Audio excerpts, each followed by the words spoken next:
Last lecture में हमने houses in astrology के बारे में पढ़ा था और बेसिक्स ऑफ एस्ट्रोलॉजी के बारे में पढ़ा था। इस लेक्चर में हम 9 प्लैनेट्स के बारे में बात करते हैं। तो हमारे पास एस्ट्रोलॉजी में 9 प्लैनेट्स कौन कौन से होते हैं? Ketu, Venus, Sun, Moon, Mars, Rahu, Jupiter, Saturn, Mercury. तो इसमें जो केतु और राहु है उसके बारे में हम बाद में डिस्कस करेंगे। सबसे पहले हम डिस्कस करते हैं सन के बारे में। अब यहाँ पे जो हर एक प्लैनेट होता है उसकी कुछ ना कुछ कैरेक्टरिस्टिक होती हैं। और जैसे मैंने आपको लास्ट लेक्चर में बताया था कि आपके हाउसेस, आपकी राशि और आपके प्लैनेट, जब ये तीनों कंबाइन हो जाएंगे तभी आपको एक रिजल्ट मिलता है। किसी भी हाउस के बेसिस पे, किसी भी राशि के बेसिस पे, किसी भी प्लैनेट के बेसिस पे हम रिजल्ट नहीं पता लगा सकते।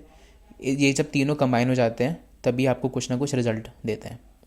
तो अब यहाँ पे सबसे पहले सन के बारे में समझते हैं। सन की एक्चुअली कैरेक्टरिस्टिक होती क्या है? सन जो होता है वो आपकी पर्सनालिटी का कोर एसेंस होता है।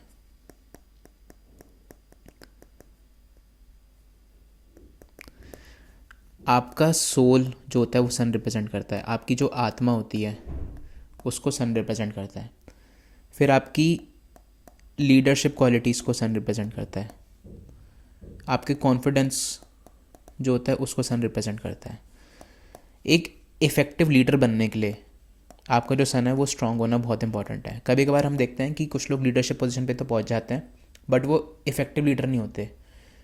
तो एक इफ़ेक्टिव लीडर बनने के लिए कि जब आप पोजीशन पे पहुंच जाओ और एक इफ़ेक्टिव लीडर बनो कि लोग आपकी सुने और लोग आपको एडमायर करें, तो उसके लिए आपका जो सन है वो बहुत ज़्यादा इंपॉर्टेंट होना चाहिए।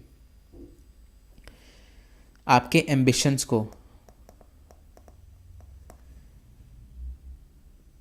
आपकी ड्राइव को, कि लाइफ में आपको क्या चीज़ ड्राइव करती है, आपकी आत्मा को क्या चीज़ ड्राइव करती है। ठीक है, तो जैसे कभी कभार होता है कि हमें सबकॉन्शियसली कॉन्शियसली कुछ ना कुछ चीज़ ड्राइव कर रही होती है। चाहे वो पैसा हो, चाहे वो नॉलेज हो, चाहे वो पार्टनरशिप हो, चाहे वो एजुकेशन हो, चाहे वो बच्चे हों, चाहे वो मदर हो, चाहे वो फादर हो। ठीक है, तो कुछ ना कुछ चीज़ ड्राइव कर रही होती है। तो वो जो ड्राइव होती है कि एक्चुअली हमें ड्राइव कहाँ से मिलेगी, तो वो रिप्रेजेंट करता है हमारा सन। फॉर एग्ज़ाम्पल, अगर किसी का जो सन है वो 8th हाउस में है, ठीक है, या फिर कोई भी हाउस में है, तो वो रिप्रेजेंट करता है कि जो उस इंडिविजुअल की जो ड्राइव होगी पूरी लाइफ टाइम, वो वही वाला पर्टिकुलर हाउस डिसाइड करेगा। तो जैसे अगर किसी का जो सन है वो 8th हाउस में है, तो जो उसकी ड्राइव होगी वो हमेशा टेक्निकल चीज़ों से होगी। टेक्निकल चीज़ों से हो सकती है, प्लस जो आपकी ऑकल्ट साइंसेज होती हैं उससे हो सकती है, प्लस जो आपके 8th हाउस से रिलेटेड चीज़ें होती हैं, जैसे मैन्युफैक्चरिंग आपकी 8th हाउस से रिलेटेड होती है। ठीक है, और भी जो आपकी जो 8th हाउस से चीज़ें रिलेटेड होती हैं ओकल्टनेस में, जैसे एस्ट्रोलॉजी आ गया, ग्राफोलॉजी आ गया, वास्तु आ गया। ऑल दो उसमें और भी जैसे वास्तु में आपका 4th हाउस भी इन्वॉल्व होता है। लेकिन जो आपके ऑकल्ट साइंसेज हो गए, टेक्निकल हो गया, इंजीनियरिंग हो गई, मैन्युफैक्चरिंग हो गई, सॉफ्टवेयर इंजीनियरिंग हो गई, तो वो जो होती है वो आपकी जो सब कुछ चीज़ें होती हैं अगर सन 8th हाउस में, तो आपकी इन चीज़ों, ये जो चीज़ें हैं वो आपकी ही लाइफ को ड्राइव करेंगी। ठीक है, तो हो गया अपना सन का। जो सन होता है वो आपकी अथॉरिटी को भी रिप्रेजेंट करता है।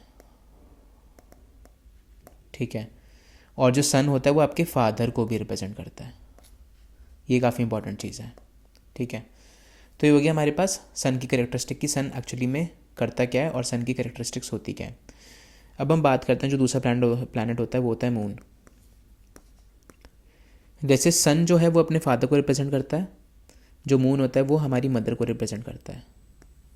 ठीक है, मून जो होता है वो हमारे इमोशंस को रिप्रेजेंट करता है, हमारे सबकॉन्शियस माइंड को रिप्रेजेंट करता है।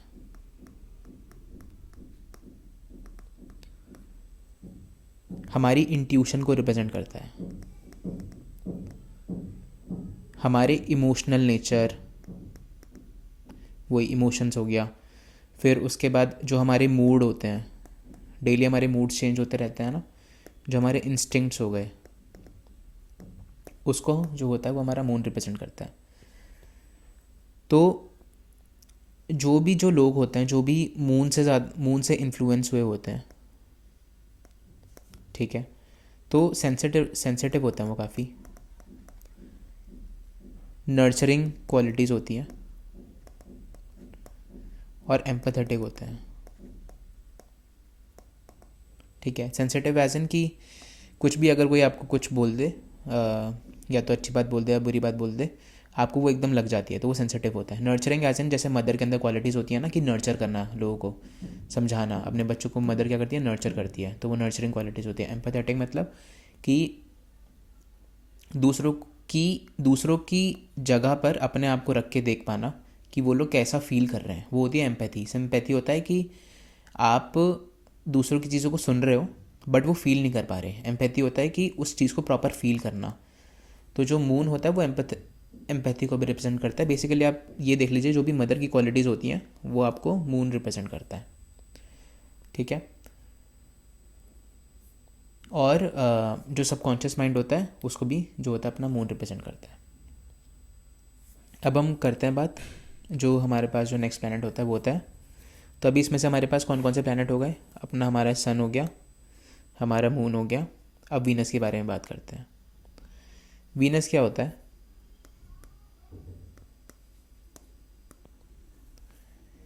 वीनस रिप्रेजेंट करता है लव को, ब्यूटी को,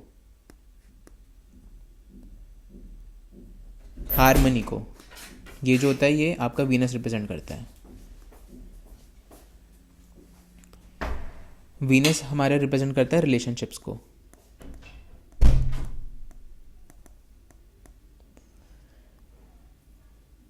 हमारी जो एस्थेटिक एबिलिटीज़ होती हैं,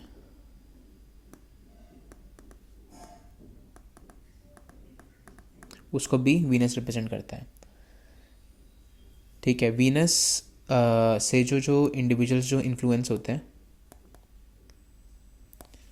उनको, वो काफ़ी ज़्यादा चार्मिंग होते हैं,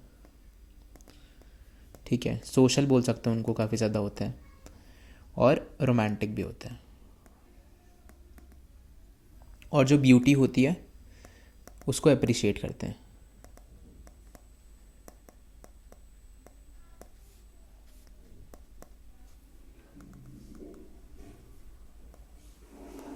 उसको अप्रिशिएट करते हैं लोग जो वीनस से इन्फ्लुएंस होते हैं। तो बेसिकली जो आपका लव हो गया, आपकी जो ब्यूटी हो गया, ठीक है, या फिर जो हारमनी हो गया, या जो रिलेशनशिप्स हो गया, या एस्थेटिक एबिलिटीज़। एस्थेटिक एबिलिटीज़ का मतलब है कि अगर कुछ भी चीज़ सुंदर लग रही है या फिर अच्छी लग रही है, तो उस जो ब्यूटी होती है आप उसको कितना ज़्यादा उस ब्यूटी को एडमायर करते हो। उस ब्यूटी को एडमायर नहीं एज इन कि उस समझते हो कि वो सही में ब्यूटीफुल है। कभी कभार कुछ लोग होते हैं ना, उनको कुछ भी चीज़ दिखा दो बट वो बोलते हैं कि हाँ ठीक है ये सब, लेकिन उस ब्यूटी को पहचानने की जो एबिलिटीज़ होती हैं, जो एस्थेटिक एबिलिटीज़ होती हैं, वो जो होता है वो वीनस रिप्रेजेंट करता है, ठीक है। अब हम बात करते हैं जो वीनस होता है। वीनस आपका जो प्लैनेट होता है वो उसका भी होता है कि अगर आपका जो प्लेजर होता है, आपकी प्रोडक्टिविटी, इन सब को भी वीनस रिप्रेजेंट करता है। अब हम बात करते हैं, तो ये वीनस की कैरेक्टरिस्टिक्स हैं। अब वीनस के बारे में तो हमारे पास वीनस भी कंप्लीट हो गया। अब हम जो बात करेंगे, अब हम वो मार्स के बारे में बात करेंगे। तो मार्स क्या होता है?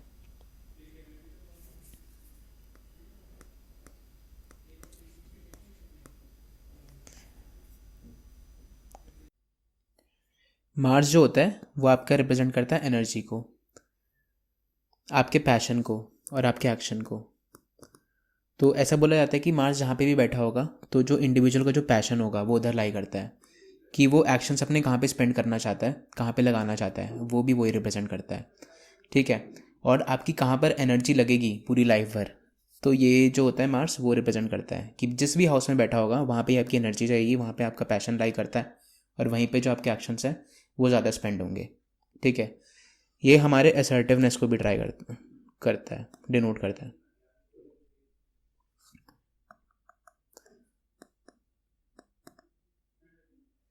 तो असर्टिवनेस क्या होता है? जैसे हमने हाउसेस के टाइम पे पढ़ा था कि जो थर्ड हाउस होता है वो असर्टिवनेस का बताता है। तो असर्टिवनेस एक्चुअली होता है क्या कि अगर हम अपनी बात रख पा रहे हैं तो वो असर्टिवनेस होता है। जैसे हमने कभी कभार देखा होगा कि कभी कभार कुछ लोगों के साथ गलत भी हो रहा होता है, लेकिन वो अपनी बात को रख नहीं पाते, अपनी बात को एक्सप्रेस नहीं कर पाते, एक्सप्रेस नहीं बेसिकली अपनी बात को रख नहीं पाते, बिल्कुल ब्लंटली नहीं बोल पाते, तो वो होता है असर्टिवनेस। तो जितना ज़्यादा मार्स स्ट्रांग होगा उतना ज़्यादा आप असर्टिव होगे, आप अपनी बात को रख पाओगे लोगों के सामने, तो होता है असर्टिवनेस। फिर होता है जो मार्स होता है, जो भी लोग जो इन्फ्लुएंस होता है मार्स से, देखिए जो मार्स होता है ना वो आपका होता है वॉरियर, वॉरियर प्लैनेट, ठीक है। जो सन होता है वो आपका होता है राजा, जो सन होता है वो होता है आपका किंग, और जो मून होता है वो होता है आपका क्वीन। तो जो आपका जो मार्स होता है वो होता है आपका वॉरियर प्लैनेट, ठीक है। तो वॉरियर किस तरह से होने चाहिए? वो होने चाहिए बोल्ड होने चाहिए, करेजियस होने चाहिए, ठीक है। तो जो भी लोग मार्स से इन्फ्लुएंस होते हैं वो बोल्ड होते हैं और वो करेजियस होते हैं, ठीक है। और इनका जो होता है ना, जिनका भी मार्स होता है, मार्स जो डिनोट करता है वो आपका ये भी डिनोट करता है कि आपका जो डिज़ायर है वो रिस्क टेकिंग बनाता है, मतलब जो आपका एटीट्यूड है वो रिस्क टेकिंग बनाता है फॉर परसुइंग योर गोल्स।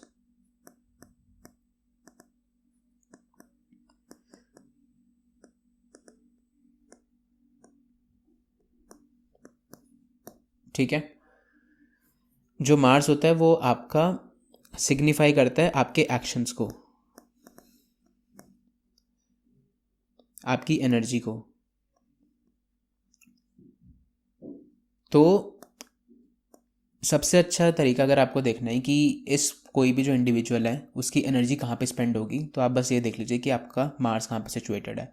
तो मान लीजिए आपका जो मार्स है वो 11th हाउस के अंदर सिचुएटेड है, या फिर मान लीजिए 10th हाउस के अंदर सिचुएटेड है मार्स, ठीक है।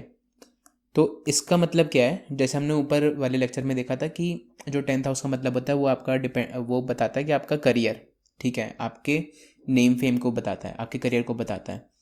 तो हम ये बोल सकते हैं कि जो इस इंडिविजुअल की जो एनर्जी होगी वो पूरी लाइफ टाइम अपने करियर बनाने के अंदर स्पेंड होगी, करियर को बहुत ज़्यादा लेके सोचेगा और करियर के ऊपर ही अपनी जो एनर्जी है वो काफ़ी ज़्यादा टाइम लगाएगा उसको। तो ये आपका बताता है मार्स। फिर अब और प्लैनेट्स के बारे में बात करते हैं। तो अभी हमने यहाँ पे क्या क्या पढ़ लिया, हमने मार्स पढ़ लिया, मून पढ़ लिया, वीनस पढ़ लिया, सन पढ़ लिया। अब पढ़ते हैं जुपिटर के बारे में।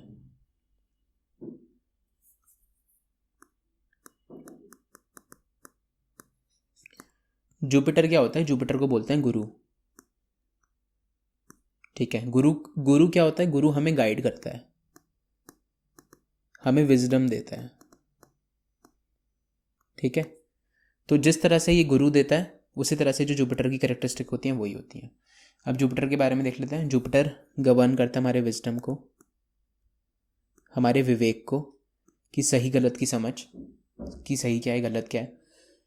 फिर जुपिटर रिप्रेजेंट करता है हमारे एक्सपेंशन को, हमारे अबंडेंस को, लक को, ग्रोथ को,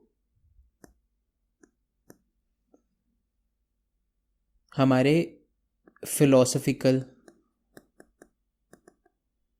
किसी किसी लोगों को फिलोसफी अच्छी लगती है ना, जैसे फिलोसफी पढ़ने का काफ़ी ज़्यादा इंटरेस्ट होता है, तो फिलोसफिकल इंटरेस्ट हो गया, उसको रिप्रेजेंट करता है जुपिटर।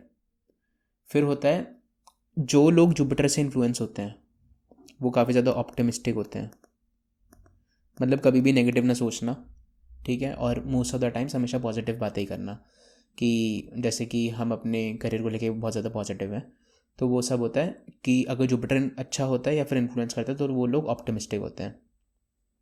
फिर हो गया कि वो लोग काइंड होते हैं, ठीक है, हेल्प करने के लिए तैयार रहते हैं दूसरों की, और काफ़ी ज़्यादा विजडम होता है उनमें, काफ़ी ज़्यादा विवेक होता है, सही गलत की उनको अच्छे से समझ होती है, ठीक है। जो लोग जुपिटर से इन्फ्लुएंस होते हैं उनके पास ना एक भूख होती है, एक थर्स्ट होती है फॉर नॉलेज। ऐसा होता है ना कि कुछ लोग होते हैं कि वो हमेशा बुक्स पढ़ते रहते हैं, कुछ ना कुछ बुक्स पढ़ते रहते हैं, या फिर कुछ ना कुछ नया नॉलेज लेने का ट्राई करते रहते हैं, तो उनका जुपिटर जो होता है वो गवर्न करता है उनको, जुपिटर से वो काफ़ी ज़्यादा इन्फ्लुएंस होते हैं। तो थर्स्ट फॉर जो नॉलेज होती है वो जुपिटर होती है, ठीक है। फिर जो जुपिटर होता है ना वो नेचुरली आपको इंक्लाइन करता है दूसरों की हेल्प करने के लिए, जैसे काइंड है ना, तो ये आपको बोलता है कि आपको दूसरों की हेल्प करनी है,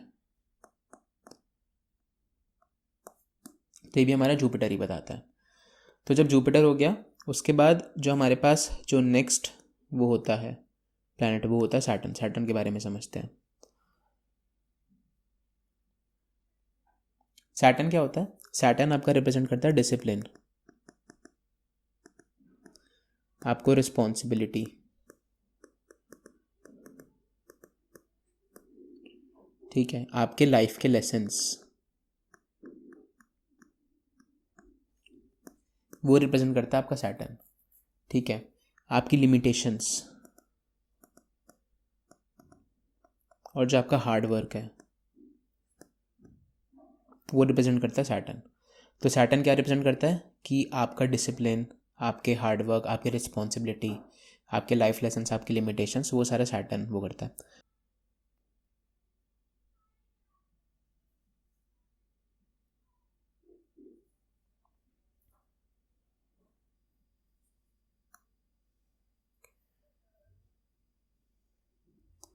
जो लोग सैटर्न से इन्फ्लुएंस होते हैं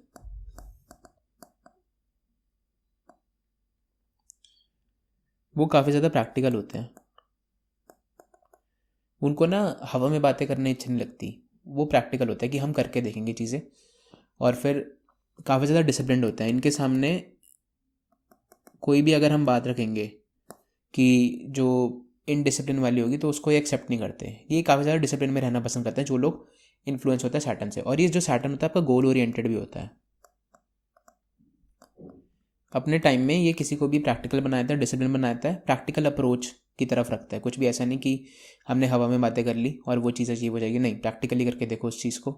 ठीक है, डिसिप्लिन फॉर्म में करके देखो और गोल ओरिएंटेड फॉर्म में करके देखो, तो ये सैटर्न बताता है। ठीक है, ये आपके फोकस को बताता है कि आपका कहाँ पर फोकस रहेगा। ठीक है, और सैटर्न जो होता है वो आपकी स्टेबिलिटी चाहता है। ठीक है, कि चाहे चीज़ें धीरे धीरे चलें बट स्टेबल फॉर्म में चलें। सैटर्न जो होता है ना वो आपकी लॉन्ग टर्म प्लानिंग चाहता है। ठीक है, बिल्कुल धीरे धीरे चलें, स्टेबिलिटी के साथ चलें, फोकस के साथ चलें, प्रैक्टिकल होकर चले, डिसिप्लिन्ड अप्रोच रखें और लॉन्ग टर्म प्लानिंग के साथ चाहता है सैटर्न। ठीक है, कि ऐसा नहीं कि मेरे को एक ही दिन में चीज़ें अचीव करनी है, मैं लॉन्ग टर्म प्लानिंग के साथ चलूंगा बट अपना बेस जो है वो बहुत ज़्यादा स्ट्रॉन्ग करके चलूंगा। तो सैटर्न जो है वो उस वाली चीज़ को चाहता है। सैटर्न ऐसा नहीं कि हमने हवा में बातें कर ली और मैंने बता दे कि अच्छा मैं इसको एक दिन में अचीव कर लूँगा, नहीं। सैटर्न चाहता है कि चाहे मैं धीरे चलूँगा, स्टेबिलिटी के साथ चलूँगा, लेकिन मैं लॉन्ग टर्म प्लानिंग के साथ चलूँगा और फिर अपने गोल को डिसिप्लिन्ड अप्रोच के अंदर अचीव करके दिखाऊँगा। ठीक है, वो था आपका सैटर्न। अब सैटर्न के बाद जो हमारे पास जो मेन प्लैनेट आता है वो आता है मरकरी। मरकरी के बारे में बात करते हैं कि मरकरी की कैरेक्टरिस्टिक्स क्या होती हैं।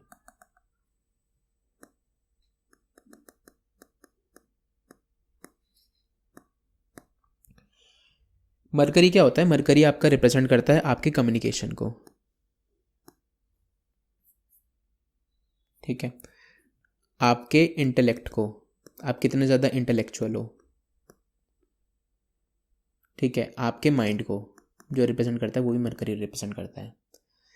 मरकरी बताता है कि हम किस तरह सोचते हैं।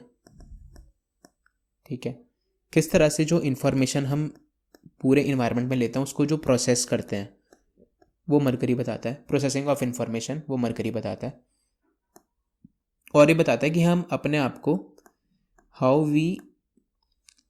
हम अपने आप को वर्ल्ड में किस तरह से एक्सप्रेस करते हैं।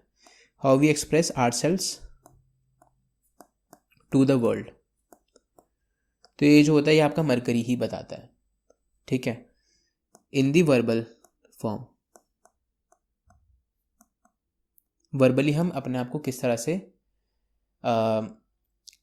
एक्सप्रेस करते हैं वर्ल्ड के सामने। ठीक है, तो जो भी लोग मरकरी से इन्फ्लुएंस होते हैं ना वो ना एनालिटिकल होते हैं। बेसिकली ये ना हवा में बातें कभी करते ही नहीं है। इनको ये होता है कि अच्छा इस पेपर के ऊपर लिख के दिखा दो, ठीक है, या फिर इस पूरी कैलकुलेशन के थ्रू बता दो। इनको कैलकुलेशंस काफ़ी अच्छे से समझ आती हैं। ठीक है, इनको पेपर के ऊपर जो पेपर वर्क होता है काफ़ी अच्छा कर सकते हैं। अगर लोगों का मरकरी अच्छा है तो कैलकुलेशंस काफ़ी अच्छी करते हैं। ये अच्छी इनकी मैथ्स हो सकती है। ठीक है, या फिर अच्छे इंजीनियर्स बन सकते हैं। तो बेसिकली मरकरी का मतलब ही है एनालिटिकल होना और आपकी कम्युनिकेशन स्किल्स को अच्छा होना। ठीक है, इनके पास भी एक्सेलेंट कम्युनिकेशन स्किल्स होती हैं। बेसिकली एक्सेलेंट तो डिपेंड करता है कि आपका मरकरी कैसा है, बट आपकी कम्युनिकेशन स्किल्स को भी बताता है। ठीक है, ये आपकी इंटेलिजेंसी को बताता है। और जो मरकरी होता है वो आपकी बॉडी के अंदर आपके नर्वस सिस्टम को भी बताता है, क्योंकि जो नर्वस सिस्टम होता है उसका जो मेन काम होता है वो ब्रेन से होता है। पूरी जो बॉडी की फंक्शनिंग हो गई थ्रू ब्रेन। ठीक है, और इन्फॉर्मेशन को प्रोसेस करना वो सारा इसका काम होता है नर्वस सिस्टम का। तो बेसिकली जो मरकरी होता है आपके नर्वस सिस्टम को भी बताता है। अब जब हमारा मरकरी ख़त्म हो जाता है, फिर हमारे पास जो दो प्लैनेट बचते हैं वो बचते हैं, एक केतु और एक राहु।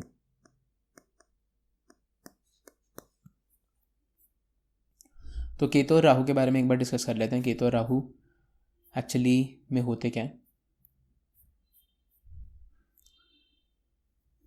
तो केतु और राहु ना हमें सोलर सिस्टम के अंदर कहीं मिलते नहीं हैं। जैसे जो ऊपर के हमने प्लैनेट डिस्कस करे हैं, ठीक है, वो तो हमें मिल जाते हैं, लेकिन जो केतु राहु होते हैं वो हमें मिलते नहीं हैं। ठीक है, तो सोलर सिस्टम में एक्चुअली में प्रेजेंट कहाँ होते हैं। तो बेसिकली जो केतु और राहु है ना, वो उनको शैडो प्लैनेट्स बोलते हैं।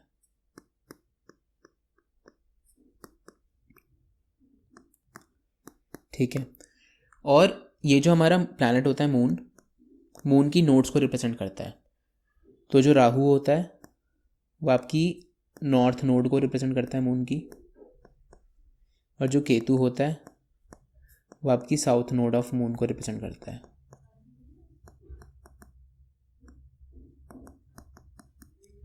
ठीक है, तो ये बस ऐसी कॉन्सेप्ट समझने के लिए है। अभी इसकी कैरेक्टरिस्टिक्स के बारे में बात करते हैं, केतु और राहु एक्चुअली क्या होता है। तो सबसे पहले केतु के बारे में बात करते हैं। केतु जो होता है, केतु आपका प्लैनेट होता है स्पिरिचुअलिटी का, आपकी डिटैचमेंट का।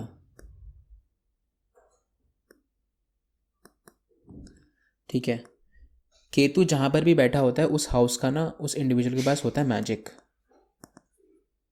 ठीक है, केतु आपके इंटेंट को रिप्रेजेंट करता है कि आपका इंटेंट एक्चुअली है क्या। और केतु चाहता है कि आप जो वर्ल्डली मैटर्स है ना,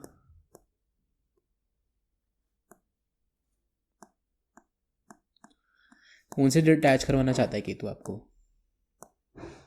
कि छोड़ दो अभी सारी जो वर्ल्डली मैटर्स हैं। केतु आपसे आपसे चाहता है कि आप उधर से डिटैच हो। ठीक है, तो आपका जो सेल्फ रियलाइजेशन होता है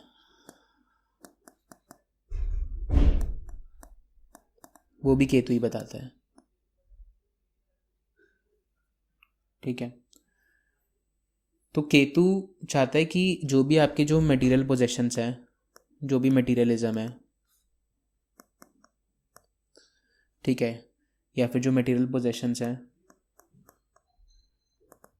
उनसे आप लोग डिटैच हो जाओ, या फिर उनको लेट गो कर दो। ऐसा नहीं कि उनके पीछे पड़े रहो, उनसे बस डिटैच हो जाओ। ठीक है,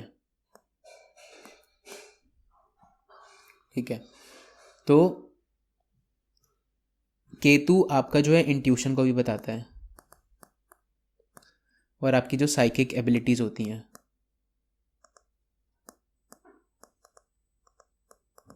उसको भी आपका केतु ही बताता है। ठीक है, तो जिनका भी केतु प्रोमिनेंट होता है ना, उनकी इंट्यूशन पावर काफ़ी अच्छी होती है।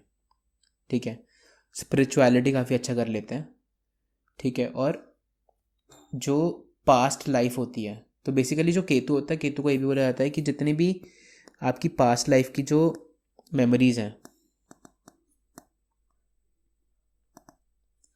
ठीक है, पास्ट लाइफ की मेमोरीज की आपकी पास्ट लाइफ में एक्चुअली हुआ क्या था, आपकी जो ये प्रेजेंट लाइफ है वो पास्ट लाइफ से किस तरह से गवर्न करी जा रही है, तो वो सब जो पास्ट लाइफ की जो मेमोरीज होती है, फिर जो पास्ट लाइफ की जो नॉलेज होती है वो आपके पास केतु में ही होती है।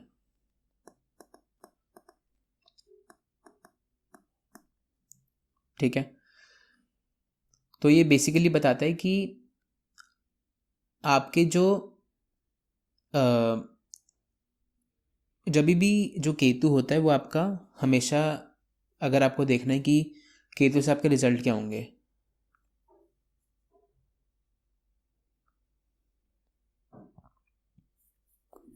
अब हम बात करते हैं राहु के बारे में लास्ट।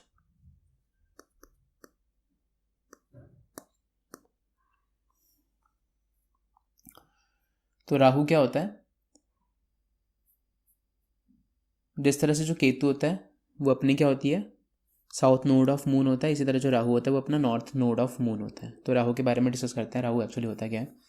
राहु जो होता है वो आपके मटेरियल डिजायर्स को बताता है, केतु से बिल्कुल ऑपोजिट। ठीक है, इसका मतलब क्या हुआ कि केतु आपसे क्या चाहता है कि आप डिटैचमेंट कर लो मटेरियल डिज़ायर से, लेकिन राहु आपको दिखाता है कि आप मटेरियल डिज़ायर से और ज़्यादा अट्रैक्ट हो। ठीक है, जितना भी मटेरियलिज्म हो गया या फिर जो आपके डिज़ायर्स हो गए, ठीक है, और जो आपकी क्रेविंग्स हो गई,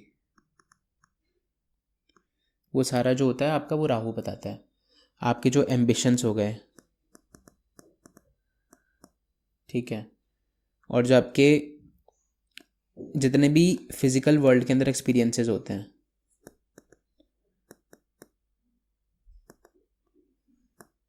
वो आपका जो होता है वो राहु बताता है। आप किन किन चीज़ों से ऑब्सेस्ड होते हो। कभी कभार होता है ना कि हम किसी चीज़ से ऑब्सेस्ड होते हैं। मान लो कोई बंदा जो है वो गाड़ियों से ऑब्सेस्ड है, या फिर कोई घर से ऑब्सेस्ड है, कोई प्रॉपर्टी से ऑब्सेस्ड है, या फिर कोई जो उसके पास गैजेट्स होते हैं उससे ऑब्सेस्ड होता है। तो जो ऑब्सेशन होता है वो भी आपका राहु बताता है। ठीक है, और ये आपका बताता है कि आपकी मटेरियल अटैचमेंट्स, आप किन किन लोगों से मटेरियली, जो आपकी मटेरियल अटैचमेंट्स होते हैं वो आपको ये बताता है राहु। ठीक है, तो जो भी राहु होता है ना वो किसी भी इंडिविजुअल को बहुत ज़्यादा ऑब्सेस्ड बना देता है टू अचीव देयर गोल्स।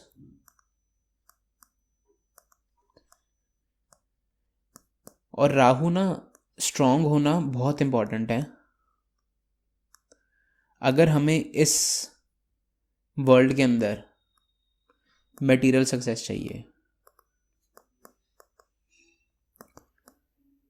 ठीक है, तो अगर हमारा राहु बहुत स्ट्रांग है तो हमें वर्ल्ड के अंदर मटेरियल सक्सेस मिल ही जाती है, क्योंकि सक्सेस तभी मिलेगी जब हम उसकी तरफ अट्रैक्ट होंगे, काफ़ी ज़्यादा ऑब्सेस्ड होंगे। तो अगर मान लो कि अगर हम उसकी तरफ ऑब्सेस्ड है तो हमें सक्सेस मिल जाएगी, लेकिन अगर हम उसकी तरफ ऑब्सेस्ड ही नहीं है तो हम उसके ऊपर काम भी नहीं करेंगे, और अगर काम नहीं करेंगे तो हमें सक्सेस कैसे मिलेगी। तो इसलिए राहु बहुत स्ट्रांग होना चाहिए अगर आपको मटेरियल सक्सेस चाहिए वर्ल्ड में। ठीक है, राहु आपका अट्रैक्शन भी बताता है। तो मान लो अगर किसी का जो राहु है वो 11th हाउस में है, या फिर मान लेते हैं कि हाँ 11th हाउस में है, तो फिर वो बंदा जो है बहुत ज़्यादा अट्रैक्टेड है towards gains, towards its networks and towards जो अपना गेन्स हो गया, नेटवर्क्स हो गया, और जो डिज़ायर्स हो गया। तो इसलिए बोलते हैं कि जो राहु है, राहु जब तक आप किसी चीज़ के लिए भी ऑब्सेस नहीं होंगे तब तक आप उस चीज़ को पा नहीं सकते। ठीक है, और इस पूरे मटेरियल वर्ल्ड के अंदर सक्सेस का सिर्फ एक ही फॉर्मूला है कि अगर आपका राहु स्ट्रांग है तो आप मटेरियल वर्ल्ड के अंदर सक्सेस ले ही लोगे। ठीक है, तो ये होते हैं कि आपके जितने भी 9 प्लैनेट्स हो गए उनके बारे में, उनकी कैरेक्टरिस्टिक्स। ठीक है, तो अब जब भी कोई जो मेरे पास रिजल्ट आएगा, हमने क्या पढ़ लिया, हमने हाउसेस पढ़ लिए अभी तक, और हमने प्लैनेट्स पढ़ लिए। ठीक है, अब हमारे पास एक और चीज़ बचती है, राशि। अगर हम इन 3 चीज़ों को कंप्लीट कर लेते हैं तो हमें कुंडली को डिकोड करना चाहेगा। फिर बाकी की जो इसके बाद कॉम्बिनेशंस होती हैं वो इसके एक्सटेंशंस हैं। ठीक है, कॉम्बिनेशंस को आप तभी समझ सकते हो जब आपको इन 3 चीज़ों के बारे में ढंग से समझ आ जाएगा, नहीं तो फिर वो रटने वाली चीज़ होगी और वो कभी भी आप उसको ढंग से बता नहीं पाओगे। क्योंकि मान लो बुक के अंदर 4-5 चीज़ें लिखी हैं, तो 4-5 चीज़ें वो लिखी हैं जो जितनी बुक में लिखी जा सकती हैं। एक बुक के अंदर दुनिया भर की हम चीज़ें नहीं डाल सकते, लेकिन अगर हम इन 3 चीज़ों को समझ लेते हैं ढंग से तो इसकी कॉम्बिनेशन जितनी बनेंगी उसको हम खुद भी डिकोड कर सकते हैं। ठीक है, तो अब आगे वाले लेक्चर्स में जैसे हमने हाउसेस पढ़ लिए, हमने प्लैनेट्स पढ़ लिया, अब आगे वाले लेक्चर के अंदर हम राशिज़ को पढ़ते हैं, जिससे कि हम कुंडली को पूरा डिकोड कर पाएँ। ठीक है, थैंक यू।